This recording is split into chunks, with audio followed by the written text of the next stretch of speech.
Hi everyone, my name is Chloe Min and I'm a current senior at Cresskill High School. So I guess kind of to start off this video, although this definitely was not the way I was expecting my senior year to end, I am still really grateful that I am being given this opportunity to reflect on all of my experiences and amazing memories at None Better Dance Theater for the past 15 plus years.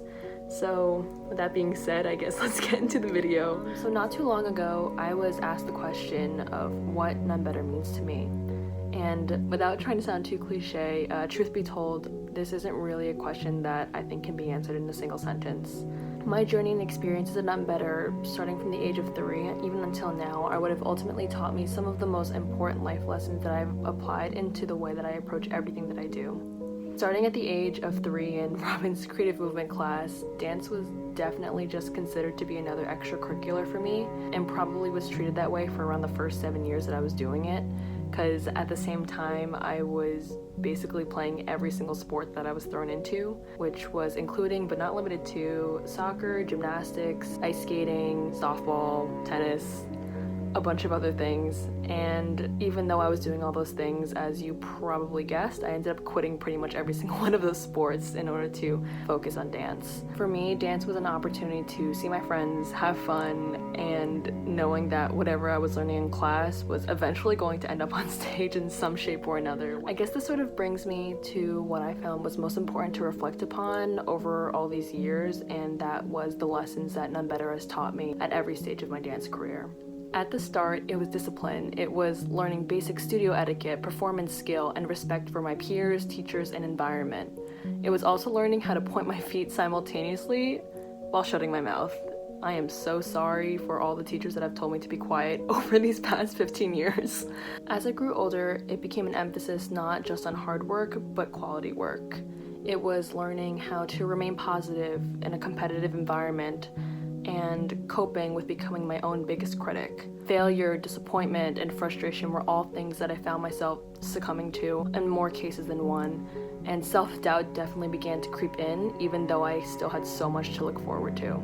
Dance eventually became an outlet for whatever problems I was facing outside of the studio, and although I had my friends at some moments, I learned that it was ultimately up to myself to take initiative of what I wanted to get out of my dance education. I think it's safe to say that my life at None Better has definitely made a huge impact on the person that I've become today. Resilience, dedication, and hard work were all the lessons that I was forced to learn, understanding that the outcomes I wanted were only going to happen if I put in the work. As a high schooler, dance truly became one of my favorite forms of creative expression, just the same as any painting or drawing that I would create in an art class. Wednesday nights in Josh's class were always my favorite, with the lights dimmed down and the music volume up really, really high.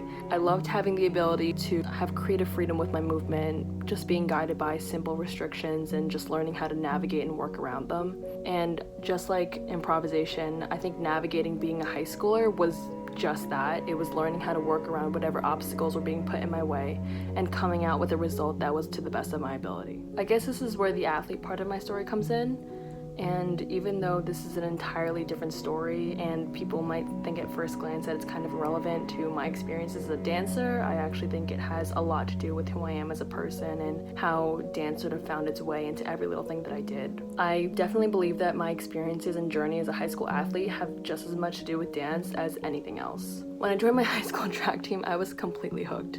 Like, when I say completely hooked, I mean there was absolutely nothing else in the world I wanted to do more than to run and practice and compete with all of my friends and my teammates. I also was dying to try all those different events like hurdling and jumping and basically anything I could get my hands on that I was allowed to do. After school practice was definitely my favorite part of both my winter and my spring seasons, and truth be told, it was actually extremely difficult to juggle both of these extracurriculars. Finishing track practice at 5:30 just to rush home and get changed for a 2-hour ballet class was kind of exhausting, but I did it anyways. And I firmly believe that this sort of perseverance was something that had been encouraged at the studio, and for that I am extremely grateful. Although my senior season was taken away from me, as I reflect on my athletic career, I've come to understand that it was essentially what I had learned from all my years at the studio that were suddenly applying into what I was learning on the track. Dance definitely trickled its way into a lot of what I did on my track team. For example, I was told by my coach that I hurdled too much like a ballerina and that I jumped too high and that I was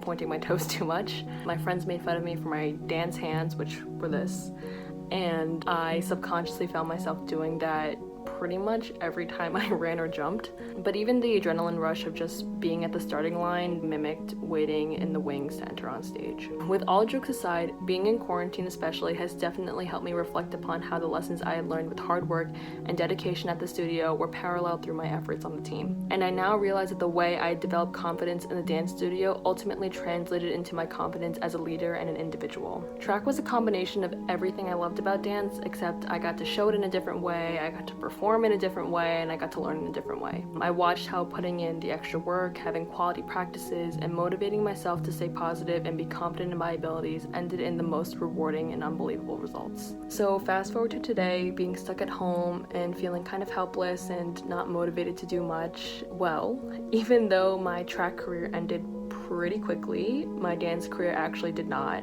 For the past month, I've had the opportunity to work with Miss Lily on a variation that I had actually learned freshman year of high school, and I also got to learn a group piece choreographed by Ernie and Courtney. And even with all the technical difficulties for pretty much all of my video calls, these were some of my favorite moments throughout both of these rehearsal processes. I'd like to conclude this video by thanking everyone at Unbetter who has made my dance journey so incredibly special. You guys are forever like a second family to me, and I really want to thank you all for teaching me to believe in myself and to fight for what I think is right, and always giving back to the community. To Mr. Nunn, I want to thank you for creating such an unbelievably special environment for people like myself. My gratitude for the opportunities and experiences that this studio has given me is endless. And as for the future, I am very excited to announce that I will be attending Boston University in the fall. Yay! And I really hope to see you all again soon. But yeah, until next time, bye guys.